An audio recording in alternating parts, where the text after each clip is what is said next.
জানিয়ে দিব হাতে থাকা সর্বশেষ আপডেট বাংলা সংবাদ। প্রথমেই সংবাদ শিরোনাম।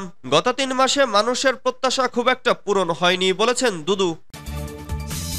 এরপর জানিয়ে দিব ৫ আগস্টের পর আরেকটি বিপ্লব হবে, সেটি হবে ইসলামী বিপ্লব বলেছেন গোলাম পরওয়ার। এদিকে আওয়ামী লীগের দোসর হিসেবে ফ্যাসিবাদ কায়েমকারীদের আস্ফালন থামেনি বলেছেন রংপুরে নুরুল হক নূর।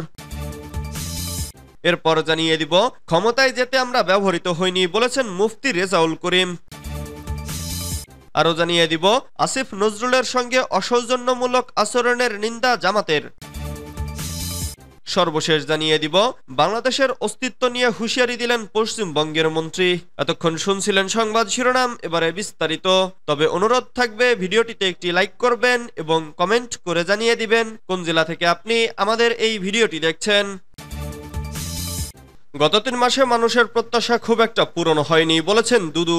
গত ৩ মাসে মানুষের যে আশা প্রত্যাশা ছিল তা খুব একটা পূরণ হয়নি বলে মন্তব্য করেছেন বিএনপির ভাইস চেয়ারম্যান শামসুজ্জামান দুদু। তিনি বলেন, গত ৫ আগস্ট শেখ হাসিনা ও তার মন্ত্রী পরিষদ, এমপি, প্রধান বিচারপতি, বাইতুল মোকাররমের প্রধান খতিব পালিয়ে যাওয়ার পর এদেশে যে শূন্যতা তৈরি হয় তার প্রেক্ষিতে ৮ আগস্ট ডক্টর ইউনূস তার কিছু সঙ্গীকে নিয়ে উপদেষ্টা পরিষদ গঠন করেন। সেই সরকারি ৮ নভেম্বর ৩ মাস অতিক্রম করল। মানুষের প্রত্যাশা, স্বপ্ন ও আশা ছিল, তার ভেতর সবচেয়ে বড় জিনিসটা হচ্ছে বাংলাদেশের মানুষ দুমুঠো খেয়ে পরে বেঁচে থাকবে। অর্থাৎ আওয়ামী লীগের সময় যে সিন্ডিকেট হয়েছিল সেই সিন্ডিকেট ভেঙে দ্রব্যমূল্যের দাম সহনীয় পর্যায়ে আসবে, কিন্তু এগুলো হয়নি। শুক্রবার সন্ধ্যায় চুয়াডাঙ্গা শহরে নিজ বাসভবনে সংবাদকর্মীদের সঙ্গে মতবিনিময়কালে শামসুজ্জামান দুদু এসব কথা বলেন। তিনি বলেন, বাংলাদেশের মানুষ মনে করেছিল যে তারা ভোটাধিকার ফিরে পাবে, তারা নিজেদের অধিকারের পছন্দের প্রার্থীকে নির্বাচিত করবে, কিন্তু সেই নির্বাচন এখনো সম্পন্ন হয়নি বা বিএনপি দাবি করেছিল রোডমার্চ ও যৌক্তিক একটি সময়ের মধ্যে নির্বাচন অনুষ্ঠিত হবে, সেটিও সম্ভব হয়নি। ৫ আগস্টের পর আরেকটি বিপ্লব হবে, সেটি হবে ইসলামী বিপ্লব বলেছেন গোলাম পরওয়ার। ৫ আগস্টের পর আরেকটি বিপ্লব হবে আর সেটা হবে ইসলামী বিপ্লব, এই মন্তব্য করেছেন জামাতে ইসলামীর সেক্রেটারি জেনারেল মিয়া গোলাম পরওয়ার। তিনি বলেন, সেই ইসলামী বিপ্লবের জন্য দলের সব রুকন ভাইবোনকে প্রস্তুত থাকতে হবে।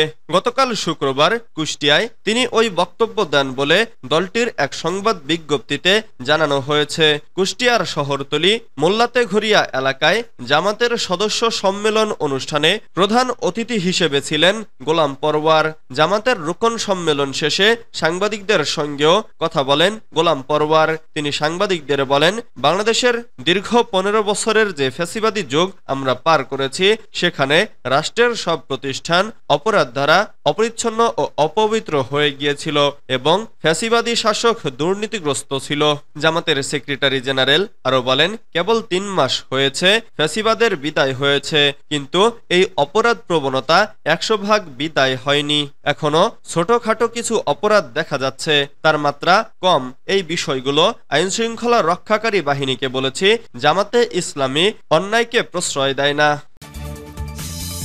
আওয়ামী লীগের দোসর হিসেবে ফ্যাসিবাদ কায়েমকারীদের আস্ফালন থামেনি বলেছেন রংপুরের নুরুল হক। আওয়ামী লীগকে পুনর্বাসনে যারা চেষ্টা করবে, ছাত্র জনতাকে সঙ্গে নিয়ে তাদের সমুচিত জবাব দিতে হবে বলে মন্তব্য করেছেন গণ অধিকার পরিষদের সভাপতি নুরুল হক নূর। তিনি বলেছেন, এই গণঅভ্যুত্থান পরবর্তী বাংলাদেশে ফ্যাসিবাদের কোনো জায়গা নেই। আওয়ামী লীগের দোসর যারা ছিলেন তাদের কোনো জায়গা হবে না। গণঅভ্যুত্থানে শহীদ ও আহতদের স্মরণ এবং বৈষম্যহীন বাংলাদেশ গড়ার প্রত্যয়ে গণ অধিকার পরিষদের রংপুর বিভাগীয় সমাবেশে নুরুল হক এসব কথা বলেন। গতকাল শনিবার বিকেলে রংপুর জিলা স্কুল মাঠে জেলা ও মহানগর গণ অধিকার পরিষদ এ সমাবেশের আয়োজন করে। প্রধান অতিথির বক্তব্যে নুরুল হক বলেন, জুলাই গণঅভ্যুত্থানে ছাত্র জনতার রক্তাক্ত সংগ্রামের মধ্য দিয়ে আওয়ামী ফ্যাসিবাদের দুঃশাসনের অবসান হয়েছে, কিন্তু সারা দেশে এখনো আওয়ামী লীগের দোসর হিসেবে যারা ফ্যাসিবাদ কায়েম করেছে তাদের আস্ফালন থামেনি। এই রংপুরের মাটিতেও গণ অধিকারের নেতাদের নিয়ে কুরুচিপূর্ণ মন্তব্য করা হয়েছে, কটূক্তি করা হয়েছে। আজকের এই সমাবেশ থেকে এর তীব্র নিন্দা ও প্রতিবাদ জানাই। ক্ষমতায় যেতে আমরা ব্যবহৃত হইনি বলেছেন মুফতি রেজাউল করিম। ইসলামী আন্দোলন বাংলাদেশের আমির মুফতি সৈয়দ মোহাম্মদ রেজাউল করিম বলেছেন, আমাদের ক্ষমতায় যাওয়ার অনেক সুযোগ ছিল, বিএনপি আমাদেরকে অফার কম করেনি, আওয়ামী লীগও অনেক লোভনীয় অফার দিয়েছে, কিন্তু আমরা কারো দ্বারা ব্যবহৃত হইনি। শুক্রবার জাতীয় মসজিদ বাইতুল মোকাররমের উত্তর গেটে শ্রমিক আন্দোলন আয়োজিত সমাবেশে তিনি এসব কথা বলেন। মুফতি রেজাউল বলেন, সন্ত্রাসীদের মানুষ দেশের মাটিতে আর দেখতে চায় না।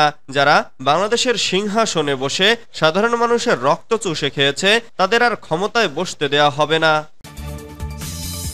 আসিফ নজরুলের সঙ্গে অসৌজন্যমূলক আচরণের নিন্দা জামাতের। অন্তর্বর্তী সরকারের আইন উপদেষ্টা অধ্যাপক আসিফ নজরুলের সঙ্গে অসৌজন্যমূলক আচরণের নিন্দা ও প্রতিবাদ জানিয়েছেন জামাতে ইসলামীর সেক্রেটারি জেনারেল মিয়া গোলাম পরওয়ার। গতকাল শুক্রবার এক বিবৃতিতে মিয়া গোলাম পরওয়ার বলেন, বিদেশের মাটিতে নিজ দেশের সরকারের একজন উপদেষ্টার সঙ্গে শিষ্টাচার বহির্ভূত আচরণ শুধু অনভিপ্রেতি নয়, বরং দেশ ও জনগণের মর্যাদা ওপর প্রচণ্ড আঘাত। মিয়া গোলাম পরওয়ার আরো বলেন, ৭ নভেম্বর স্থানীয় সময় সন্ধ্যায় ফ্রান্সে যাওয়ার পথে সুইজারল্যান্ডের জেনেভা বিমানবন্দরের সামনে আসিফ নজরুলের সঙ্গে কতিপয় দুষ্কৃতকারী উদ্ভট ও অশোভন আচরণ করেন এবং দলীয় স্লোগান দিতে থাকেন। বিবৃতিতে ঘটনার সঙ্গে জড়িত ব্যক্তিদের শনাক্ত করে আইনানুগ ব্যবস্থা নেওয়ার আহ্বান জানানো হয়। বাংলাদেশের অস্তিত্ব নিয়ে হুঁশিয়ারি দিলেন পশ্চিমবঙ্গের মন্ত্রী। ঢাকা ও দিল্লির দ্বিপাক্ষিক সম্পর্ক উন্নয়নে সম্প্রতি ভারত ও বাংলাদেশ দুই দেশের সেনাপ্রধানরা ভার্চুয়ালি বৈঠক করেছেন। ঠিক সেই সময়ে পশ্চিমবঙ্গ সরকারের গুরুত্বপূর্ণ মন্ত্রী ও কলকাতা মিউনিসিপ্যাল কর্পোরেশনের মেয়র ফিরহাদ হাকিম বর্তমান বাংলাদেশের পরিস্থিতি নিয়ে নেতিবাচক মনোভাব প্রকাশ করলেন। শুক্রবার ৮ নভেম্বর দুপুরে সাংবাদিকদের প্রশ্নের উত্তরে কার্যত হুমকির সুরে তিনি বলেন, ভারতবর্ষকে সরিয়ে দিয়ে বাংলাদেশের অস্তিত্ব থাকবে না। মন্ত্রী ফিরহাদ হাকিম শুরুতে বলেন, যদিও পররাষ্ট্র নীতি নিয়ে তাদের কোনো কিছুই বলা উচিত নয়, তবে যেটা হচ্ছে সেটা ঠিক নয়। দুই দেশের সম্পর্ক একটা বন্ধুত্বপূর্ণ সম্পর্ক ছিল। এ সময় বাংলাদেশের স্বাধীনতা যুদ্ধের সময় ভারতের অবদানকে পুনরায় মনে করিয়ে দিয়ে তিনি বলেন, এটা ভুললে চলবে না, বাংলাদেশের স্বাধীনতা ভারতের সাহায্য ছাড়া কোনোদিন আসতো না। মুক্তিযুদ্ধে সমর্থন ও যুদ্ধের সময় বাংলাদেশের অস্থায়ী সরকারকে স্বীকৃতি দিয়েছিল ভারত। ভারতের মাটিতে তাদের প্রচুর আশ্রয় দিয়েছি আমরা। সুতরাং ভারতকে সরিয়ে দিয়ে বাংলাদেশ থাকতে পারবে না, তার অস্তিত্ব থাকবে না। রাজনৈতিক বিশ্লেষকদের মতে এ ধরনের বেপরোয়া মনোভাব এবং মন্তব্য দুই দেশের আন্তর্জাতিক সম্পর্ক, ব্যবসা বাণিজ্য ও সংস্কৃতির ক্ষেত্রেও নেতিবাচক। ভারত সরকারের পররাষ্ট্র মন্ত্রণালয় দিল্লি থেকে যখন বাংলাদেশ প্রসঙ্গে ঢাকার ক্ষেত্রে সম্মান ও মর্যাদার সঙ্গে নমনীয় কূটনৈতিক মনোভাব দেখাচ্ছে, ঠিক সেই সময় পশ্চিমবঙ্গ সরকারের গুরুত্বপূর্ণ মন্ত্রী ফিরহাদ হাকিমের এই মন্তব্য আন্তর্জাতিক মহলে যথেষ্ট রাজনৈতিক উত্তেজনা সৃষ্টি করতে পারে বলেও মনে করেছেন বিশ্লেষকরা।